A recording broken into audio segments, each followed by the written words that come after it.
আজ একটি গায়ের হলুদের অনুষ্ঠান আছে, তার জন্য কিন্তু তাসপিল আবিদকে আমি সুন্দরভাবে একটু রেডি করে দিয়েছিলাম। তার পাশাপাশি সারাদিন কী কী কাজ করলাম, দুপুরে কী কী রান্নাবান্না করলাম তার একটা ভিডিও নিয়ে চলে আসলাম। আমার ভিডিওটি যদি ভালো লাগে থাকে আমার পেজে একটা লাইক, একটা ফলো দিয়ে রাখবেন। হ্যালো এভরিওয়ান, আসসালামু আলাইকুম। আশা করছি আপনারা সবাই ভালো আছেন। আলহামদুলিল্লাহ আমরা অনেক ভালো আছি। আজ কিন্তু সকাল থেকে অনেক বৃষ্টি হচ্ছিল। আমি তো ভাবছিলাম সন্ধ্যার সময় তাসপিল আবিদকে কিভাবে গায়ের হলুদে অনুষ্ঠানে পাঠাবো, এত বৃষ্টি হচ্ছিল সকালে। তারপর আর কি আর করার, বৃষ্টির সময় কিন্তু ঘরেই হালকা পাতলা নাস্তা করে নিয়েছিলাম।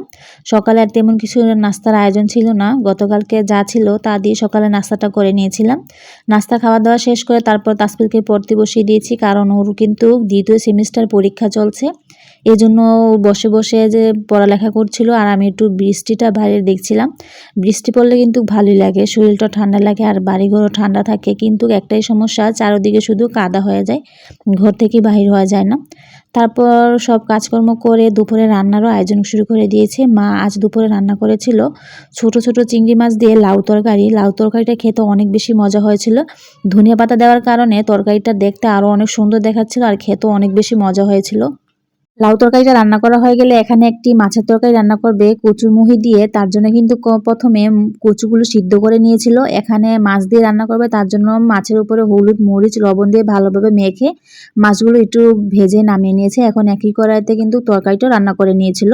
তার পাশাপাশি কিন্তু এখানে উস্তা ভাজি করা হয়েছিল। এখানে উস্তা, আলু, কাঁচামরিচ, পেঁয়াজ দিয়ে ভাজিটা করা হয়েছিল। আমার কাছে তো অনেক ভালো লাগে উস্তা ভাজিটা খেতে, বাবাও খেতে অনেক বেশি পছন্দ করে। এজন্য কিন্তু সবসময় দেখবেন আমরা কিন্তু উস্তা ভাজিটা একটু বেশি খেয়ে থাকি। তারপর কিন্তু ভাজিটা রান্না করা হয়ে গেলে এখানে মাছের তরকারিটা রান্না করে নিয়েছিল। দেখুন মাছের তরকারির কালারটা কিন্তু অনেক সুন্দর হয়েছে, খেতেও কিন্তু মজা হয়েছিল। এর পাশাপাশি ভাতও রান্না করে নেওয়া হয়েছিল। এই ছিল আজ আমাদের দুপুরে রান্নাবান্নার আয়োজন। রান্নাবান্না শেষ করে তারপর আমি আবিদকে একটু গোসল করে দিয়েছি, জামা কাপড় পরে একটু রেডি করে দিয়েছিলাম। তার পাশাপাশি সন্ধ্যার সময় ওরা কি জামা কাপড় পরে যাবে তার জন্য কিন্তু আমি জামা কাপড়গুলো সুন্দরভাবে একটু আয়রন করে দিয়েছিলাম। আয়রন করে সব কিছু ভালোভাবে এক সাইড করে রেখে দিয়েছি, যাতে সন্ধ্যার সময় সুন্দরভাবে ওদেরকে আমি একটু তাড়াতাড়ি করে রেডি করে দিতে পারি। জামা কাপড় আয়রন করে আমি এক সাইড করে রেখে দিয়ে এসেছি। তারপর আমি এখানে আবিদকে প্রথমে দুপুরের খাবারটা খাইয়ে দিব। ও চিংড়ি মাছ খেতে অনেক বেশি পছন্দ করে। আজ যেহেতু লাউ চিংড়ি রান্না করেছিল তার জন্য ভাবলাম লাউ আর চিংড়ি দিয়ে ওকে ভাতটা খাইয়ে দিই। ও তো অনেক মজা করে দুপুরের খাবারটা খেয়ে নিয়েছিল আলহামদুলিল্লাহ।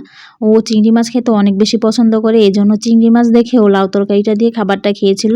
আর লাউ তরকারিটা খেতে কিন্তু অনেক বেশি মজা হয়েছিল। এর ফাঁকে কিন্তু তাসপিলও খাবারটা খেয়ে নিয়েছিল। ওদের দুজনকে খাবারটা খাইয়ে তারপর আমি ওদেরকে একটু ঘুম পাড়িয়ে দিয়েছি, যেহেতু সন্ধ্যার সময় ওরা অনুষ্ঠানে যাবে এজন্য ভাবলাম এখন একটু ওরা রেস্ট নিক, সন্ধ্যার সময় ওদেরকে সুন্দরভাবে রেডি করে তারপর অনুষ্ঠানের জন্য পাঠিয়ে দেব।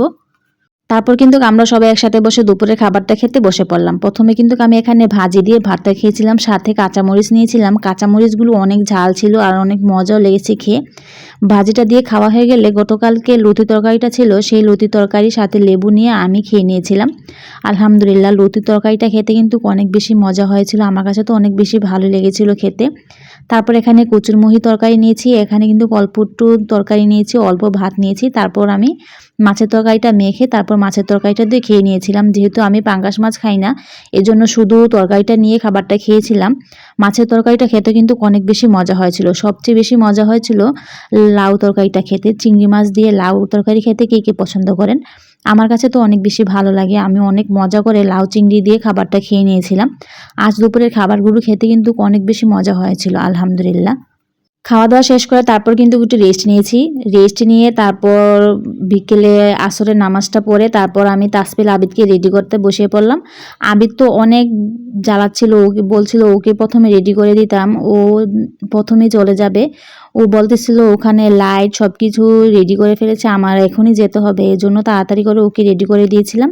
পাঞ্জাবি আর পায়জামা পরে হাতে একটা ঘড়ি পরিয়ে তারপর ওকে রেডি করে তারপর আমি ওকে পাঠিয়ে দিলাম। ও তো সাথে সাথেই চলে গেল। ও এসব অনুষ্ঠানে যেতে অনেক বেশি পছন্দ করে, এত তাড়াতাড়ি তাড়াহুড়া করছিল ওকে এখনই যেতে হবে, তার জন্য কিন্তু তাড়াতাড়ি করে ওকে আমি একটু রেডি করে পাঠিয়ে দিলাম। তারপর আস্তে ধীরে আমি তাসপিলের জন্য সব জামা কাপড় নামিয়ে নিয়েছি, গয়নাগাটি সব কিছু একসাথে নামিয়ে নিয়ে তারপর ওকে রেডি করতে বসে বসে পড়লাম। প্রথমে ওকে আমি কাপড়টা পরাবো, তার জন্য কিন্তু কাপড়টা নামিয়ে নিয়েছি। তারপর ভাবলাম কাপড়টা পরে পরাই আগে মেকআপটা করিয়ে দিই। হালকা পাতলা করে একটু সাজিয়ে দিয়েছিলাম, মাশাআল্লাহ দেখতে কিন্তু কোনো সুন্দরই দেখাচ্ছিল। সাজানোর পর কাপড়টা পরানো হয়ে গেছিলো। দেখুন কাপড়টা পরানোর পর কিন্তু অনেক সুন্দর দেখাচ্ছে, সবাই কিন্তু মাশাআল্লাহ বলতে ভুলবেন না। তারপর ওর মাথাটা একটু সুন্দরভাবে আটকিয়ে দেওয়া হয়েছে, সাথে গয়নাগাটি সব কিছু পরে নিয়েছে, হাতে চুড়ি, ঘড়ি, আংটি সব কিছু পরিয়ে দিয়ে একটু সুন্দরভাবে একটু ওকে ভিডিও করে দিয়েছিলাম, ছবি তুলে দিয়েছিলাম। তারপর ও সুন্দরভাবে রেডি হয়ে তার নানার সাথে অনুষ্ঠানে চলে গেল। আবিদ আর তাসফির ওর নানার সাথে অনুষ্ঠানে গিয়েছে, আমরা আর কেউ যাইনি।